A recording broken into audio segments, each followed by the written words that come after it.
Thanksgiving. Happy Thanksgiving. If I sit back, I'm out of the sun. Not that I'm complaining about sun, mind you. Hear me okay? Yeah. How was your Thanksgiving? Mine was great. I spent it with Crystal and Jimmy and Chloe and Mr. B. Nice. And my son got back to work after his injury, and he worked Thanksgiving, so he'll have Christmas off. Good. Yeah, and I'm sorry I missed last Tuesday. I got confused. It's all right. And it was one of those days. It was the pre-holiday meeting. Hi, Susie. Hi, Susie. Welcome. Hello. Sorry, I have leaf blowing going on in the backyard, so I'm going to stay on mute as much as possible until they're done. I don't know if you can hear it in the background, but it's pretty loud. Like a hum, like a loud hum. Yes, should be done soon, hopefully. How was your Thanksgiving, Susie?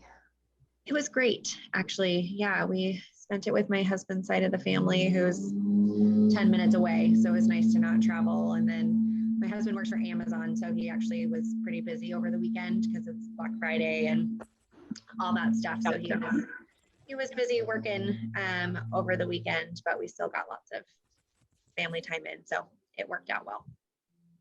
Great. Sounds nice. Yeah, no complaints. Nice. Especially having everyone back together again after last year. It's like, I don't even remember last year because it was so nondescript and boring.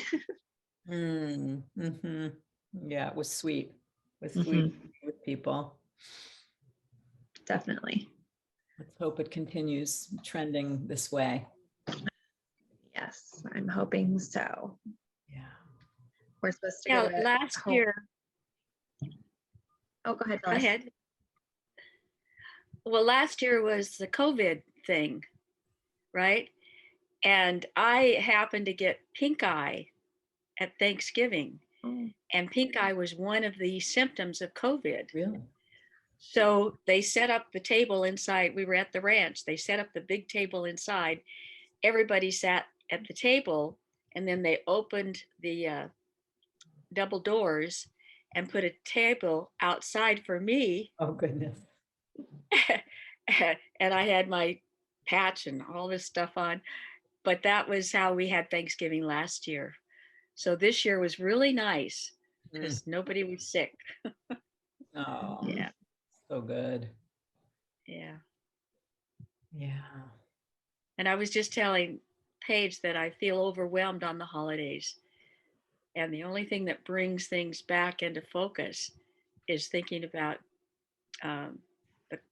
Jesus, the Christ, because then that puts everything in perspective and you don't have to worry about all that other craziness, like my husband losing his phone and his driver's license this weekend. Yeah. Yeah. Well, Phyllis, you make such a good point, really. It's like, why not focus on Jesus or the Christ or turn your attention inside all the time. It's like there's always chaos in the world, in our homes, with our families, with our kids. Someone's always losing something, someone's always getting scammed. Someone's always having a car breakdown. Someone's always, so why not just keep that as a central focus steadily? That's such a great invitation that you make, such an important reminder. Hi, Laura. Hello. How was your Thanksgiving? It was good. Yeah, overall really great. Felt some grief and some grace, and it all went well. Nobody has come out sicker than they went in. Everybody has a cold, but it seems to just kind of have morphed into a similarly terrible cold. But that seems to be what's happening right now. Everybody has colds. Price of doing business, right? We're allowed to have Um, a cold and not have it be this, plague thing that's going on. Totally. I was having a lot of anxiety when Alden first got sick right before Thanksgiving because it was his first sickness since we ended up in the hospital last month with a sickness. And so, but we've so far are okay. And that's really nice. Yeah. Relief, huh? Mhm. Yeah. Well, good. Yeah. That these little sicknesses can stay little, and that it's a natural thing, and it's how the immune system gets stronger is to get colds, where it's not healthy not to get sick a little bit. Hi, Katie. Welcome. Morning. Good morning. We have lots of colds going around our house too. Fortunately, just like the sniffles and congestion for my son, who I can't even figure out if it's the same thing he's had for 2 weeks and he just can't clear it because of airway issues and things. It's not making him particularly sick, but it's just hanging on. But then I overnight started getting congested and blowing my nose on my shift here. And so I took a Binax rapid COVID test. I was like, okay, I'm in the NICU. I need to make sure that, and it's negative. And I hope that I just have, whatever, and wearing double masks and all of that. But oh man, yeah. I think it's going to be a nerve-wracking winter of wondering what virus is this. Mm-hmm. Exactly. Yeah, my daughter woke up with a sniffles, and she was so tired last night. She went to bed at 8:30. She's like, I gotta go to sleep, Mom. I said, okay, and but it's a cold. So Well, I'll remind everybody to treat the symptom, the nose, with the Robitussin, the Claritin, something. You've got to stop the runny nose. I think I mentioned that before, but that really makes a difference. If you can get that to stop, then the other things don't get as bad. Yeah. They ought to pay me. they ought to mention these things.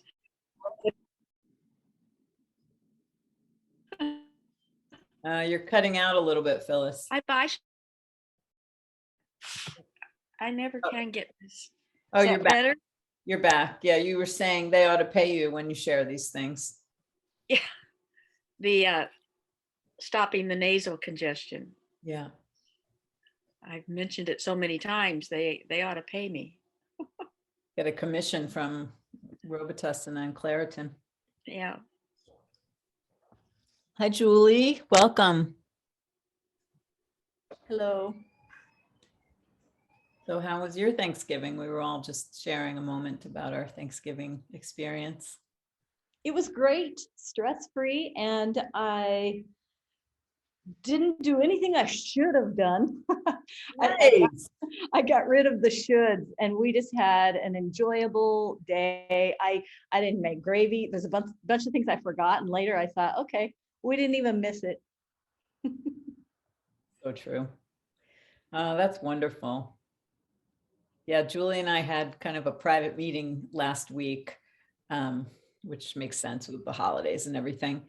And it was really deep. The whole should concept. I don't know. Does anyone read these blog posts? It's okay if you don't. I'm just wondering if anybody does. You do? Okay, great.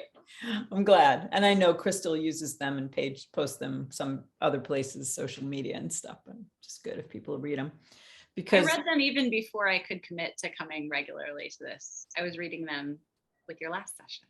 Oh, that motivated me to want to. Good to know. That's really good to know. So that's the vision, is that we share, and I'm sure I'm imagining you realize that things that you say wind up in those blog posts, in their own ways, because it's a the combination of our collective wisdom, that is the offering. So your presence matters. I'm sorry about the sun. I'm like, whoa, blasted, but it's moving. That's what happens. So yeah, I kind of felt like Julie and I had such a rich discussion about shoulds and just how that weighs on us, especially during the holidays where we have these expectations of ourselves. So we can touch upon that. And I just wanted to have this discussion about evolution with the larger group, because I want to hear what you'll have to say about it. So I'm actually going to read from my book a little bit today, from this chapter on evolution, which is the last chapter. So I'll read a little bit, and let's see, how much am I going to read? It's kind of long. Let's see. Well, I'll read a little bit, and then we'll go into meditation. So you can make yourself comfortable. And I'll just read this offering. Love is an inside job. When my partner offers me steady, loving presence, my defensiveness decreases and any reactivity softens. What I've realized is that most of the things that challenge me in my relationship are from my own past hurts and the ways I've learned to cope with them. Love is an inside job, and my efforts to become aware of my subconscious patterns alleviate the need to repeat old, obscenely boring and exhausting dramas. As shadow material moves from your subconscious to your conscious mind, you become more self-aware and more self-responsible. You'll discover that with awareness comes responsibility, because you can no longer wiggle out of places once you see them for what they are. That's why people often say ignorance is bliss. It's not really bliss. It's a place where you're unaware, which offers an easy out. When you become aware, however, then you are responsible. You take responsibility for your actions and remain aware of what's happening internally. For example, when your partner is upset, rather than withdrawing by leaving the room or blocking them, you can connect to how much you care about them and offer spacious, loving presence while they calm down.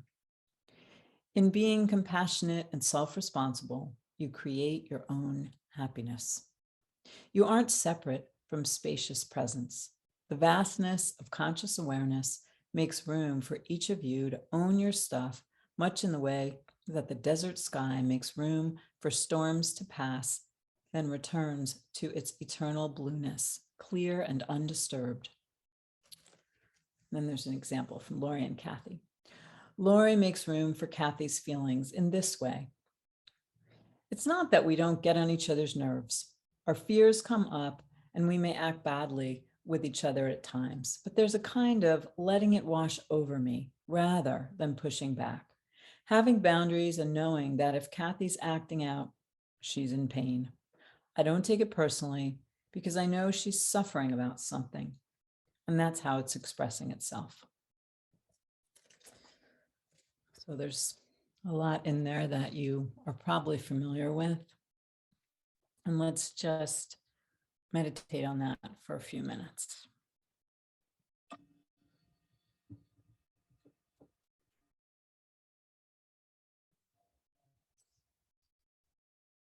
So taking some really nice breaths. Breathing in a way that feels good to you in this moment.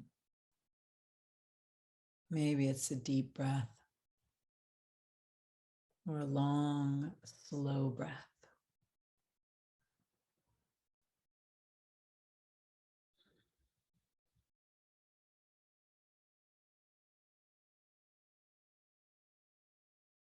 Noticing your breathing and allowing your breath to help you to slow down.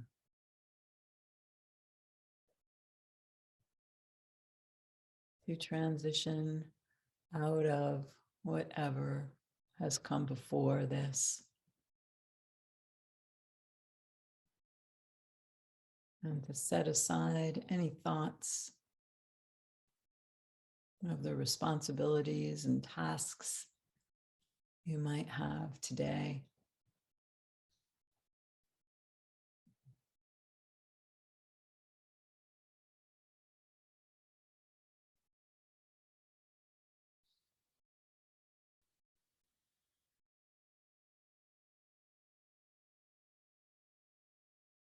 Breath anchor you through the quiet space inside.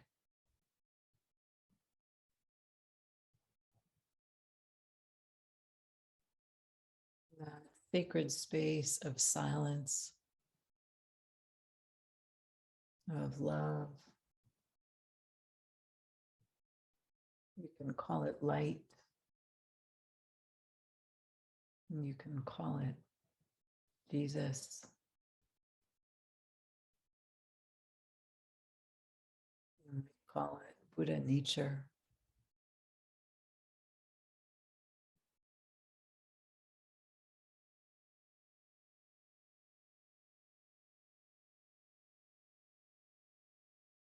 Experiencing yourself on the inside.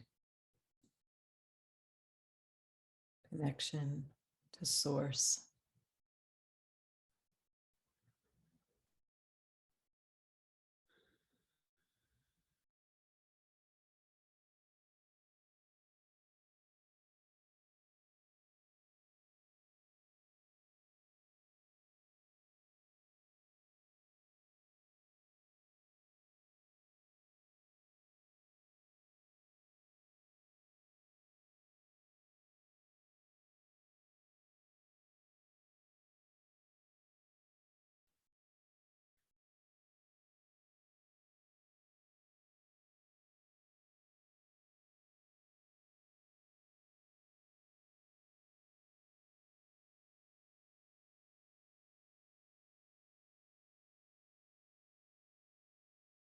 You rest into this space.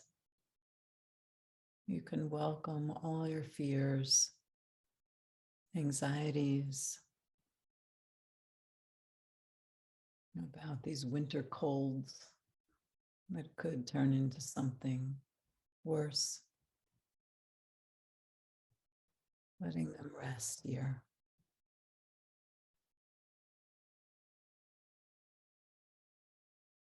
Worries of the world.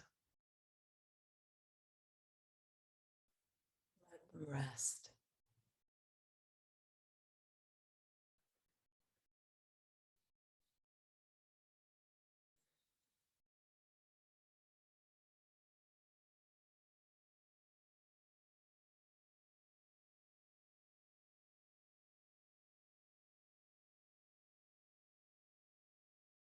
This is the spacious awareness that in moments where you might get triggered, where your husband or partner gets triggered, you can return to this and offer this instead of going into reaction.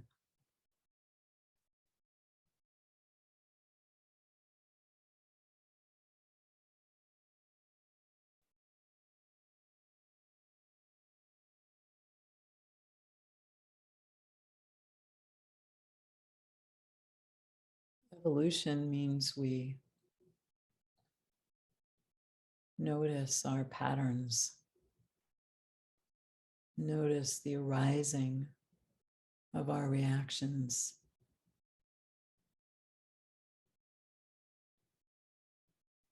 And we make a different choice, even if our partner isn't capable of that in a given moment.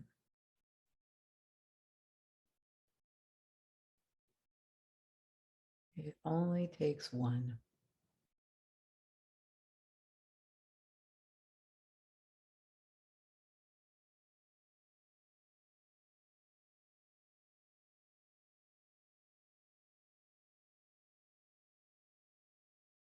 Breathing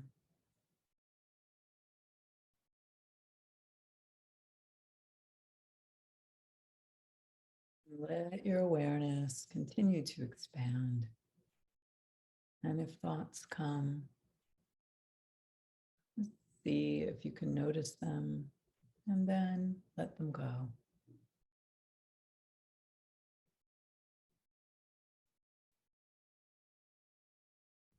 Now you're building steady awareness.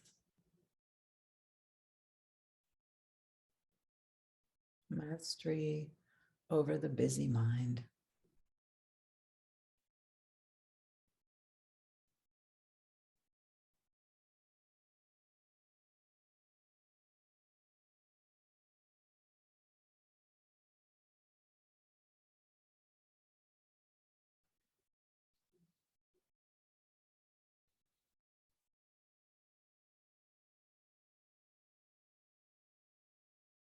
Your mind is roaming around. You can always guide it back to your breath. Breath is your steady anchor to this moment.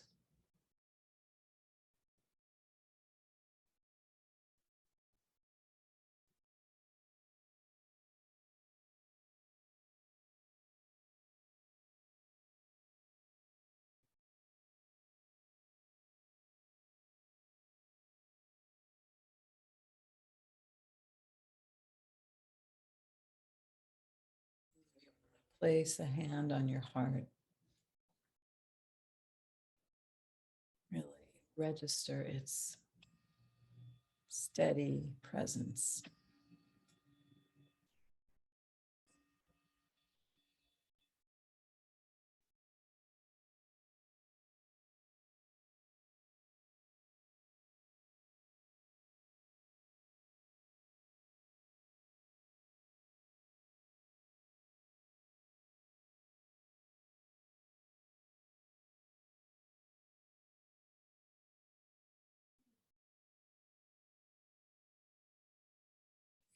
Time.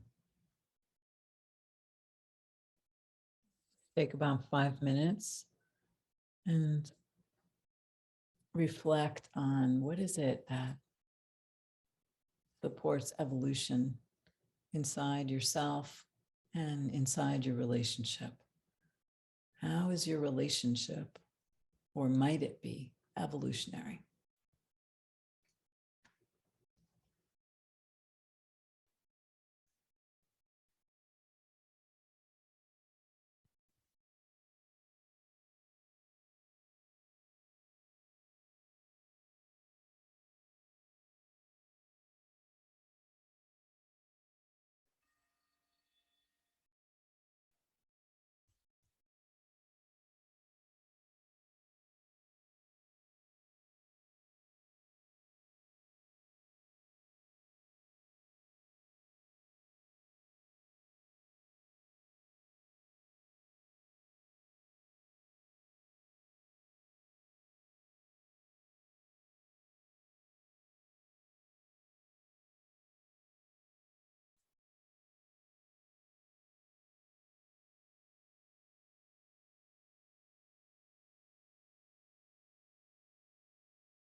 little bit longer to finish up. And then we'll see what's here.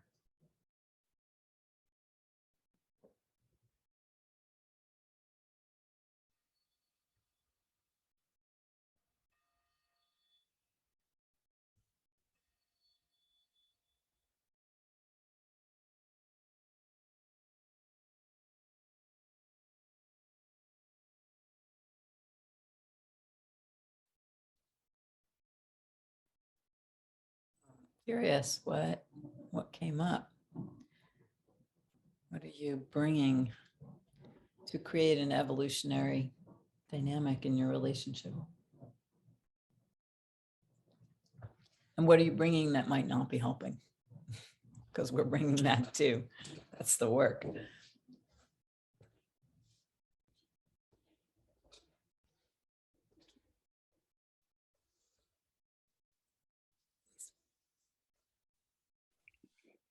Um, well, this is timely because my husband and I just sat down with a couples coach, we're calling him, and kind of went through this, like, we've established our dynamic and now are talking about like very actionable ways to try to acknowledge and break that dynamic and evolve. So the big thing that I need to do is kind of own when things aren't perfect and that I've maybe had a role in that, in a non like in like a not a big deal sort of way. Like if the car is really messy and he's like, oh, I'm so frustrated that the car is messy, my reaction might naturally be like, well, it's a lot to get the kid, 2 kids out home from school, process everything. Like I'm focusing on the kids. That's what's right. And instead I just like a reaction that might serve our relationship better would be like, yep, it is, just like not make a huge deal out of it, not get so like defensive, just, yep, it is. Pretty simple language. So that's what I'm working on. And then I also like knew today in this reflection, I think it's coming off of a really tough morning with my 3.5-year-old who was like just being so unreasonable about like eating breakfast. She wanted a bath before breakfast. We never have morning baths. And like, she was just like whining and whining. And, with her, I have like endless patience. I just kind of hold her. I don't over acknowledge the whining. I ignore it a lot, but like, she knows the whole time that I'm here for her and that I love her. And at no point do I like feel like maybe she doesn't love me or like maybe I'm not deserving of her love, which are things that play in my mind when Dave's being too emotional about something. And it's like, I need to bring some of my like toddler compassion to my husband, not calling him a toddler, but emotions are hard. So that's what came up for me.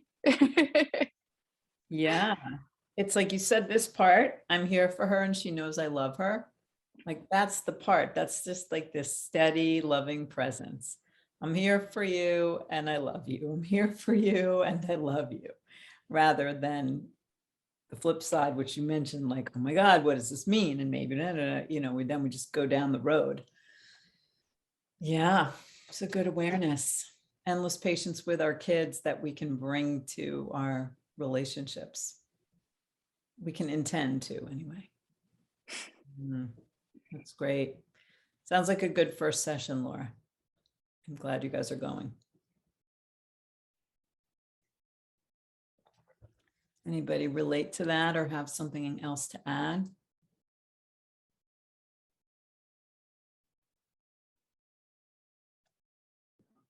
One thing that came up for me was really simple, but my husband was telling me he had like a 6:30 meeting on, I think it was Friday, and he missed it because he set his alarm clock incorrectly. And he was telling, and I knew that the morning of, and then he was telling me later in the day that he was like, there was another layer of things on it, but it wasn't a big deal at all. But it just was kind of, I was funny, just gauging my reaction in that interaction and just noticing that like my anxiety about it wasn't that big. Because I feel like usually I would like adopt onto that or just let like, again, it would be more judgmental of like, oh my gosh, that's like such a stupid mistake, or like you're gonna get fired, just like again, going down the path of things. And I just was recognizing, you're like, oh, I've evolved a little bit in that feeling. And also wanting to be like, I actually kind of want to ask him, where like, I wonder if he can feel that difference, like, and just thinking about trying to be a non-judgmental presence more often with myself and with others. So that kind of took me down a path of towards the holidays and trying to be that presence with my larger family when we go see them for Christmas, and just trying to be like, maybe that's just my goal, is just to be a non-judgmental presence in, everyone's state of emotion or lack thereof. So I think that's just kind of my goal this year. And especially like my family we're kind of like debaters, and I get that because I'm also a verbal processor. So I'm trying to like embrace that about my family, but I also get annoyed because I'm like, why do we have to do this? Like this, nobody's like winning or losing or hurt, but it just like doesn't feel productive to me. Like it doesn't make me feel closer to people, but I think it does for other people.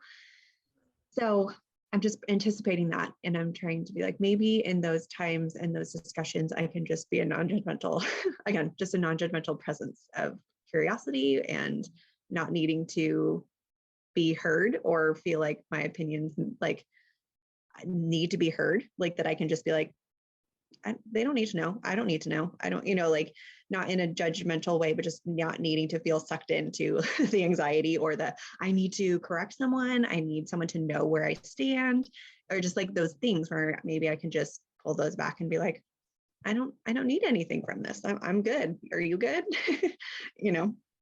So that's kind of the path that my train went. So. Love that.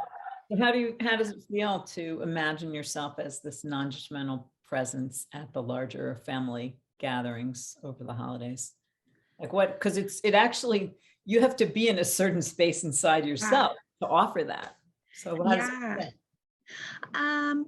It feels like an evolution. Like it feels like that's not necessarily where I would have been in the past, but it also feels very liberating in a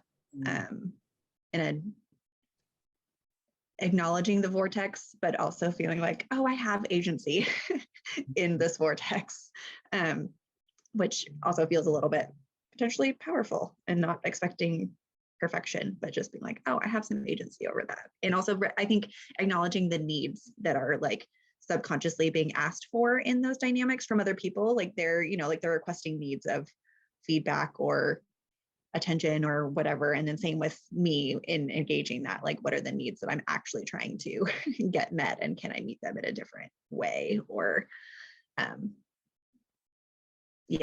so I think just acknowledging my agency in that is important. Great. Yeah, freeing. So I can imagine that's also kind of relaxing. Mm-hmm. Striving to be heard and to insert your point. And I understand this. My family loves to debate, and then it goes to politics. Luckily, we're all on the same page with politics. So, but still, it's like even when you're all on the same page, you can still spin a lot of wheels. Exactly. Yeah, great. I'm cheering you on in that intention. Thank you. Wonderful. Came up, Phyllis? Listening to you, Laura, talk about that made me realize something.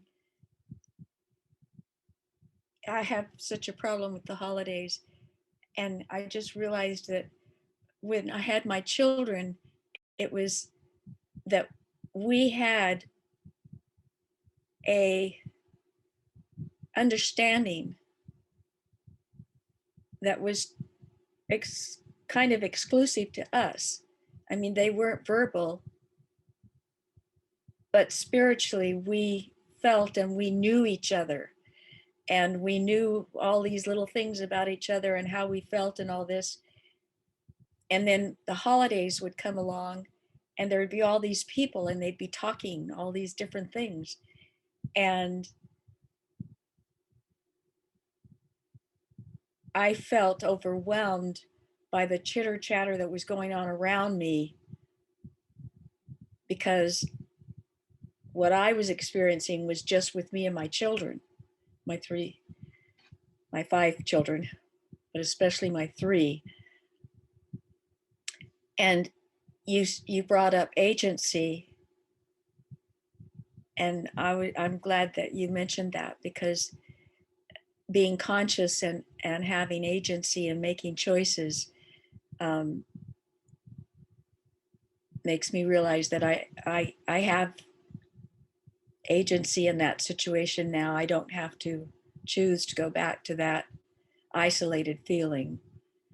And the other thing that I had been writing about was that we each have a spiritual or belief or a faith or something that we relate to that carries us through so many situations. And I have an agency to focus on that when things get overwhelming. So um,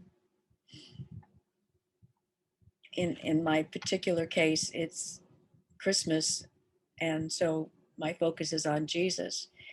And as Padma pointed out early on, we can focus on that instead of on everything that's going chaotic and going wrong.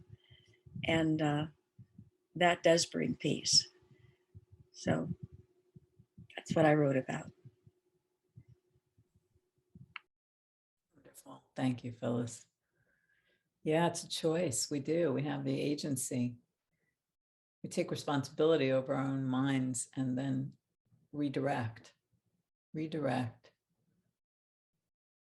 Since the holidays are ostensibly about Jesus, about peace, about love, how can we live into that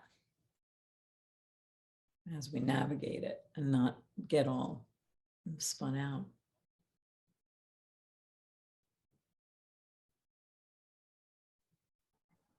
What else?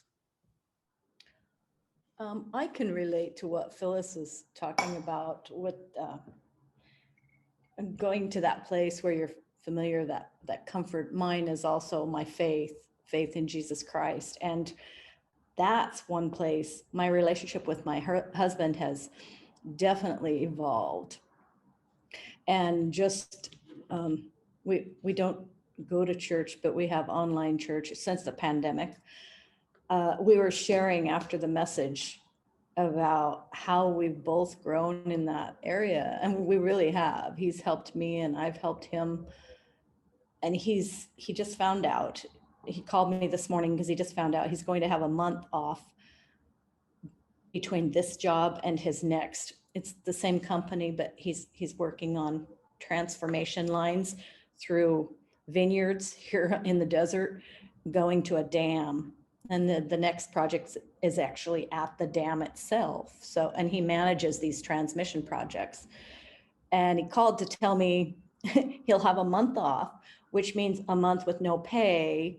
And we talked about that.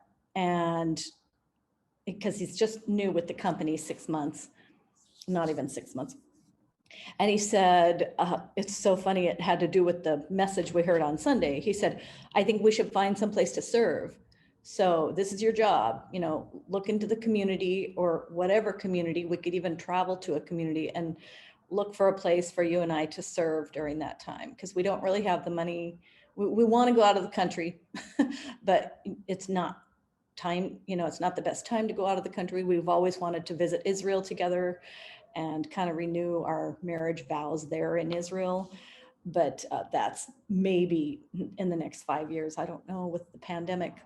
But I just thought it was really cool. And I didn't make a big deal about it, but it's so unlike him to come up with something like that. I love serving in my community, and he works so that I can serve in the community. I'm semi-retired. So for him to call and say, look into this is one of your jobs today. I just, a big thing and how our relationship has evolved.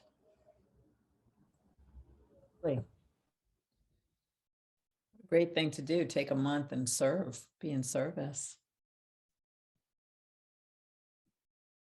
I'm sure you're going to find some place and some people who have a true need. Mhm. Beautiful. Katie, what's going on over there with you?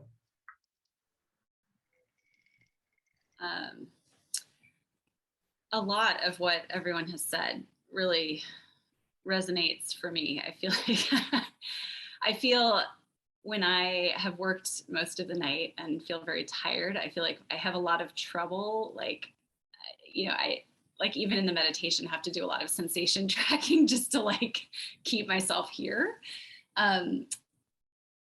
So I feel like it's sort of, it was hard for me to like write something cohesive, but it's been really great to hear what everyone says, because a lot of that feels familiar to me. I think in particular, I think that my husband and my relationship is evolving in the sense that I feel like we're in the past year have been trying to put more effort into our relationship. I think that we put effort into our relationship before we had children. And then I think having children got us kind of distracted and really focused on them. And then my son's diagnosis was sort of an overwhelming focus for a period of time when he was in diagnosis and the complexity of bone marrow transplant. And now I feel like we're getting back to, okay, now we have to like, what is our life and our family and our relationship mean, and kind of trying to get back to strengthening our relationship, because I think that has suffered in, or just kind of gotten low on the priority list. I think some of the things Laura was saying really resonated in terms of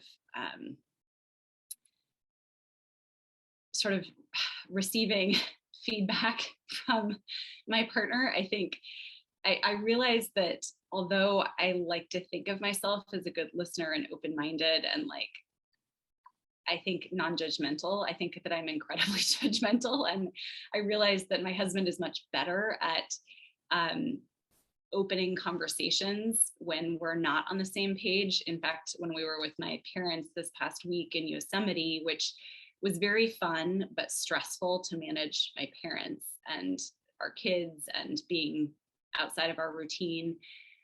And he brought up in the car one morning when we were kind of in the front seat and away from my parents, kind of alone. He was like, we're not connecting well. I feel a lot of stress from you about making plans for the day. And I feel like,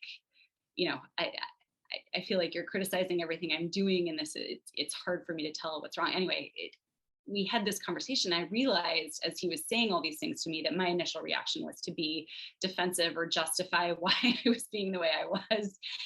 And I was hearing what he was saying, but it was hard for me to really internalize it. And I realized that it was hard for me to let go of my feelings of irritation or frustration with the situation. Whereas I feel like he was saying, I'm letting you know how I'm feeling. I want to have a conversation about this, and I want the rest of our day to feel like we're more on the same page and connected. And I realized that I had trouble letting go of the way I was feeling. But I realized that something that I haven't done before was to just say that out loud to him.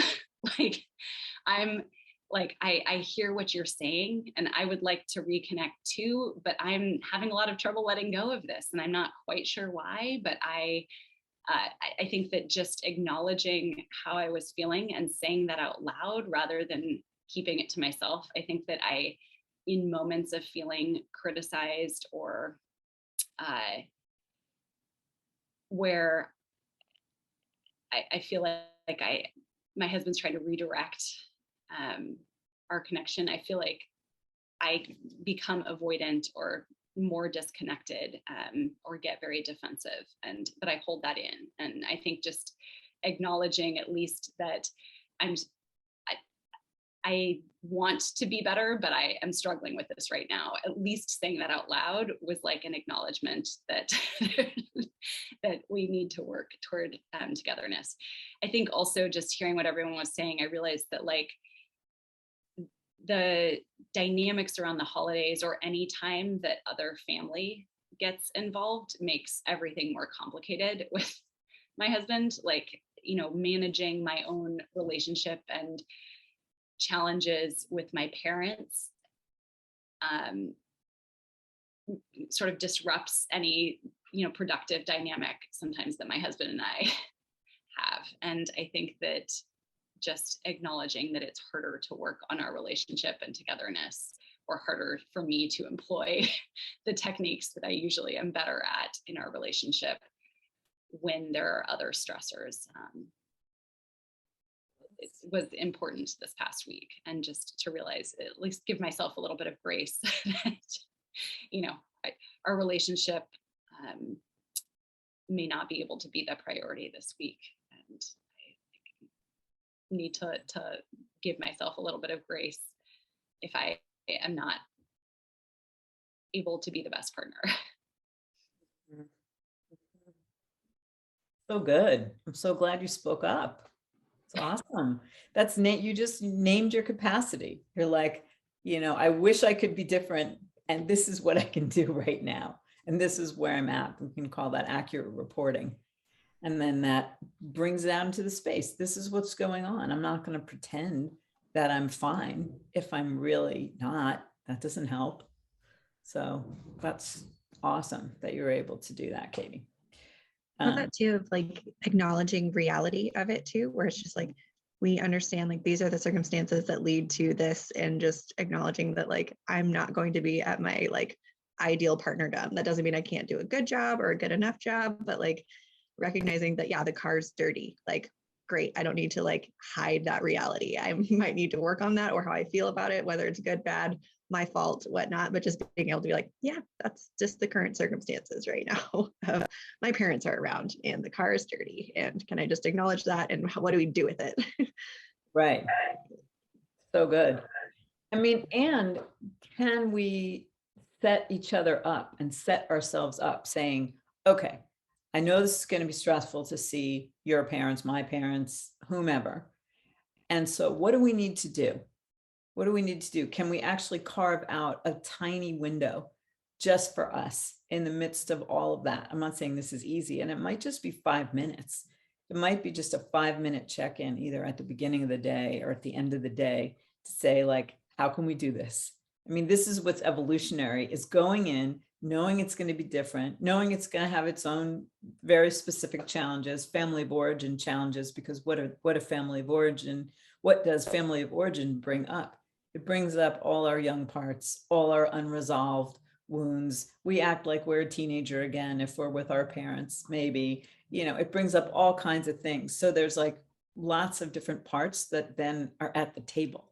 I'm not just in my wise self, my wise, you know, ostensibly non-judgmental self. I'm, you know, there's all these different pieces at play. So how can I support myself? How can we support each other? So really almost taking some time before we go on those trips to see family, to say, how can we do this differently? That's what's evolutionary, is bringing it to consciousness and saying, how can we do this differently? Is there anything you need? Is there anything I need? You know, are there little things that we can set up? Okay, let's name our feelings. Okay, let's have system interrupt, peace, timeout, whatever it is. Let's, you know, all the things that you do at home, you have to really bring them to consciousness, because we tend to, it's more, it's a slippery slope when we go home to family of origin. Or even when if you have adult kids, which some of you do, you know, then that's a whole other dynamic. So there's just all these dynamics. So the setup. So what kinds of things could you bring to the table to set yourself and each other up for success in the larger holiday reality? Question mark. I think this isn't going to be any advice, but my parents are gone, his parents are gone, our kids are grown, and the holidays are not a stress to us because we don't think of them like that. Our kids do their thing, and we might have a turkey for Thanksgiving, we might have a bowl of chili, and Christmas Day means nothing. Christ's birth means everything to us, but the day that we've set aside to be Christmas, and I think because we agree on that, it's not a stressor. If we're invited to someone's house for a party or something, we'll talk about it. And okay, yeah, we haven't been to a party in a while, let's go. And I know that doesn't offer any advice. It's not helpful, but I love being in this position that we both agree, Well, that is advice, actually. It's like taking the pressure off that you don't have to have a Christmas turkey or whatever. It doesn't have to be the traditional meal. And I think you can bring those things in. I mean, maybe when kids are younger, you want them to have these imprints of tradition. And tradition can be, we eat what feels good to eat on a given day instead of, whatever the prescribed meal is. So I think that's great advice, is to just take the pressure off. What else can you do? I think going back to the discussion of capacity, I think that I have just in the last year sort of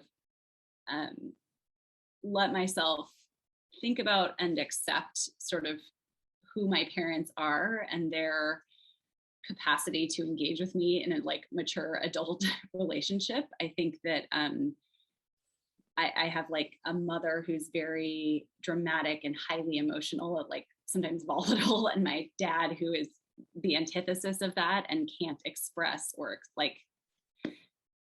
is physically uncomfortable when anything emotional comes up. And so they really can't talk about my son's diagnosis. They can't ask how he's doing. They can't hear information about it.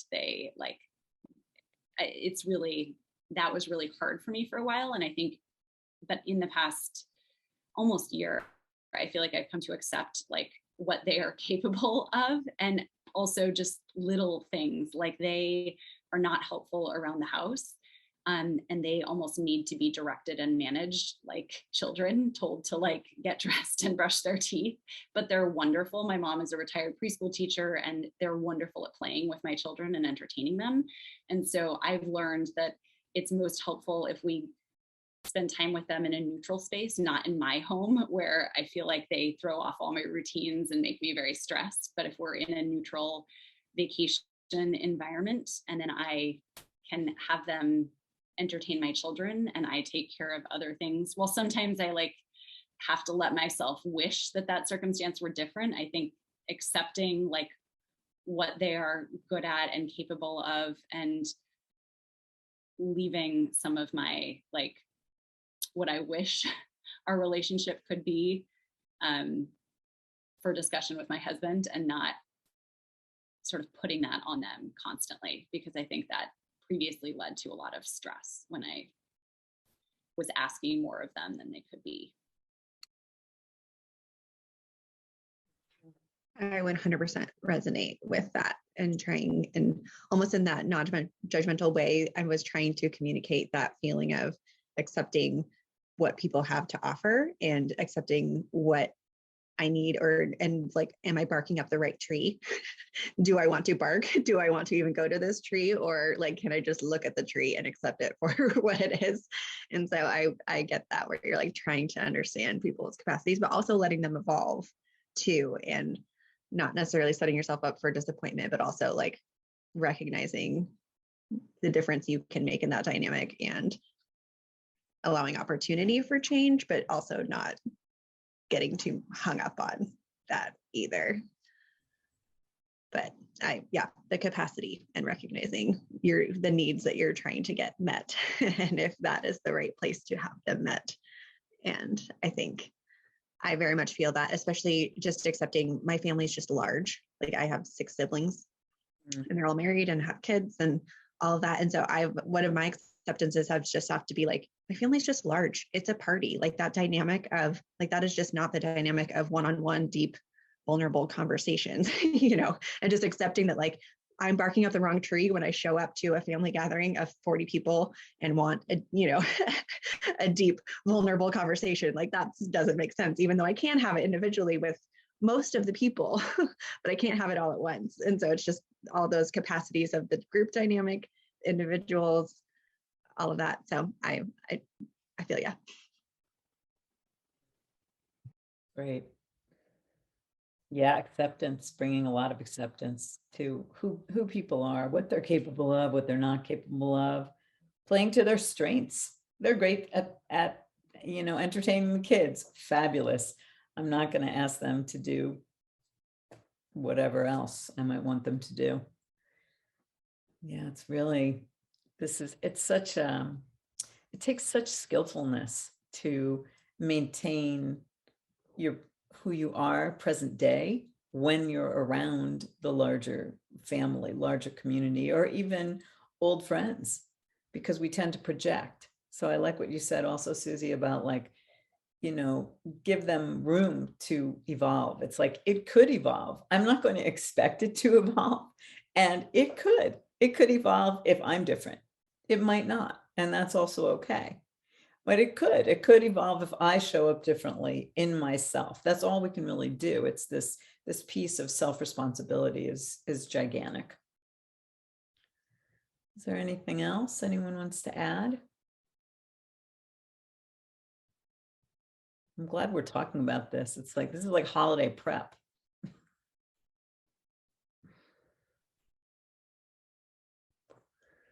Well, I think that's enough then. Paige, do you want to make any announcements?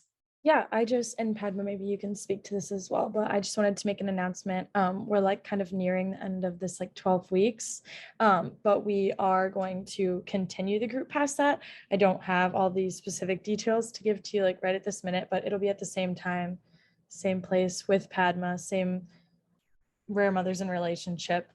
Yeah, so good, Laura. I'm glad you're happy about that. So you'll see details coming, but nothing will change for you. Although I would encourage you to invite more people. So we'll be talking a lot.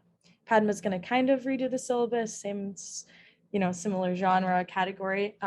But if you're all here, it'll be different discussions, but bring your friends. Yeah. Yeah, we'd love to have you.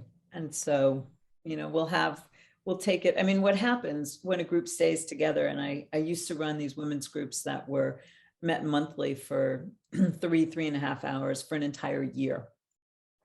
And, the relationships grow, they grow and deepen.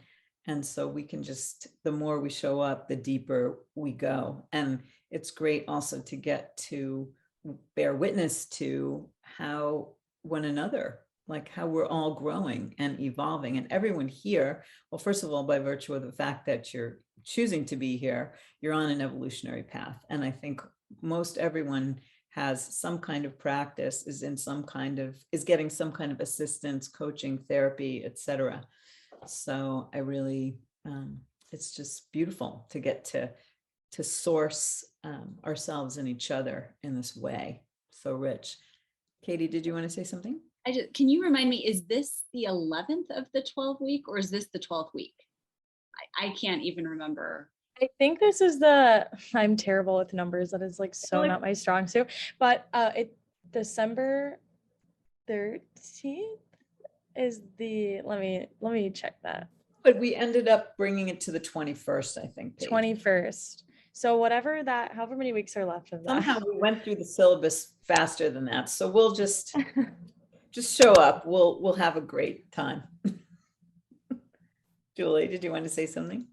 Oh, no, I was just saying that makes it 3 more weeks. Yes, exactly.